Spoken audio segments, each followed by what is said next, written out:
भारतीय संविधान दिन आपण साजरा करण्यासाठी आपल्या स्वातंत्र्य सैनिक भुजंगराव पाटील किनाळकर विद्यालयात उपस्थित असलेले सन्माननीय मुख्याध्यापक आदरणीय इंगळे सर, माझे मित्र आदरणीय लांडगे सर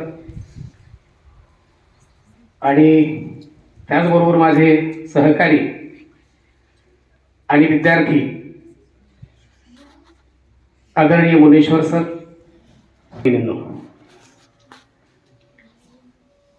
आज आपल्या भारतीय संविधानाचा संविधान दिन आपण साजरा करतो। त्याची भारतीय संविधान दिनाच्या निमित्तानं वेगवेगळ्या प्रकारच्या उपक्रमांची रूपरेषा आता सरांनी सांगितली, त्या पद्धतीने आपण ते उपक्रम राबवत आहात।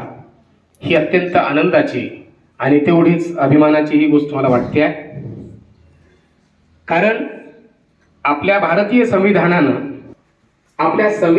दिलेल्या मूल्य आणि संस्कृतीचा विसर पडू नये म्हणून त्यांच्या संविधानानं दिलेल्या मूल्यांच्या मूल्य रुजविण्याच्या उद्देशानं ही त्यांच्या नव्या पिढीसाठीची गरजेचं आहे, आवश्यक आहे।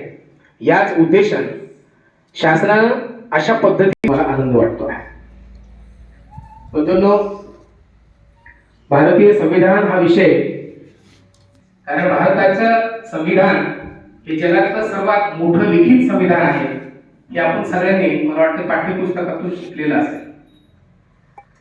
आपण आता 8वी 9वी आणि 10वीत आहात। मला वाटतं राज्यशास्त्र हा विषय 8वी पासून 9वी पासून विद्यार्थ्यांना आहे।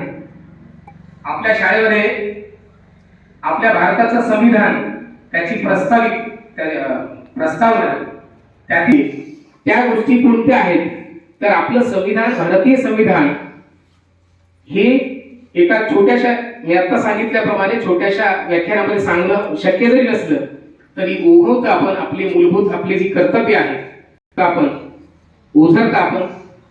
बंधूंनो, आपल्या भारताला पद नव्हतं तेव्हा, ही आपल्याला गोष्ट माहीत असेल, माहिती आहे का? 17 सप्टेंबर आपण साजरा करतो ना, मराठवाडा मुक्ती संग्राम दिन।